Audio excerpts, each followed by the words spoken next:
Hey everybody, and welcome back to my Python 3 for Beginners tutorial series. In this video we are going to do some cool things with strings. So in the last video you learned what strings are. So now let's do some cool things with strings. Let's say I have a string, but I only want to show part of it on the screen. How can we do this? Well, let's create a variable, and we'll make the variable user. And let's make the user Fred Rogers. Now, one thing you might have noticed there, let me delete this and show you.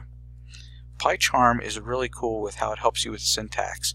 I type one quote and it knows that I need a second one, so it automatically creates the second one to help me with my syntax, and it puts the cursor right in the middle so I can just keep typing, and now I'm done. So we have this user Fred Rogers. Now, we need to know how many characters are here. So if we count 1, 2, 3, 4, 5, because the space counts as a character, 6, 7, 8, 9, 10, 11. We have 11 characters. Now, as humans, we start counting with the number 1. A computer starts counting with the number 0. So the F would actually be 0. So for the computer, it would still count that there's 11 characters, but it would start with 0 and go to 10 instead of go from 1 to 11. So it'll be 0, 1, 2, 3, 4, 5, 6, 7, 8, 9, 10. Now, we're going to need to know that information for a few different reasons. First, let's say I just wanted to print just this R on the screen. I can do that very easily. I'll use our print function again, like we've been doing in the last videos, and I'll type in the variable name like we did before. However, this time I'm going to put these square brackets. Now again, I only typed one, and PyCharm was nice enough to type the second one for me and put the cursor where I needed it to be. Now remember, the computer starts with 0. So 0, 1. So we're going to put user, we're going to put these square brackets, and we're going to put the number 1. So when I run that, you'll see just the R is there. Now if I want to type the word red and just have it show red, how can I do that? Well, I can set a starting point and an ending point, which is what I would need. So the starting point would be 1 and the ending point would be 3. So if I put a colon, I automatically am telling Python, hey, there's a starting point and there's an ending point, and I can set what they are. Now I'm going to show you something. I'm going to put the 3 here, but it might not do what you're expecting it to do, and I'll explain why after I show you. So I put the 1, which is here, and then 2, 3. Well, the D is 3. Why would that be the ending point, but yet I only see RE? Well, let me explain. When you put an ending point, basically what you're telling Python is when you get to that character, that third one, stop. So it's not including it, it's stopping there, right as it gets to it. So it'll only include up to that, but not that actual character. So for me to do red here, I would actually have to do 4. So it'll count, it'll go 1, 2, 3, up, but here's 4, which would be space, so I'm going to stop and not include that space. So now if I go run, now I have the word red. Now let me show you some other things with this. If I would take this 1 out and just leave that blank, Python is going to automatically think that I want to start at the beginning, because I didn't tell it to do anything, so it's automatically going to start at the beginning because I put no number there. So if I run that,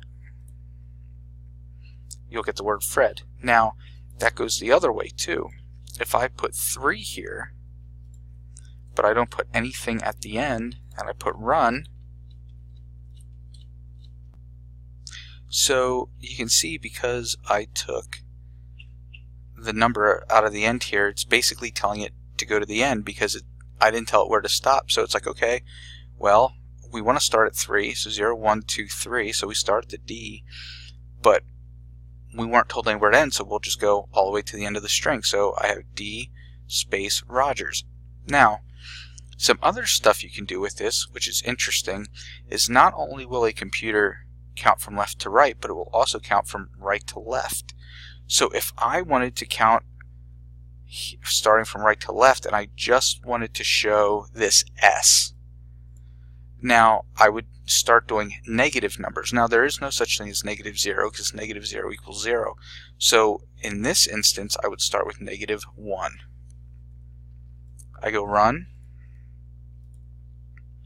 and it shows just the S. I do the colon. I'm just not going to put anything there just so we can see. And it just put the S. It doesn't work the same way going right to left as it does left to right. So that's one thing to kind of keep in mind.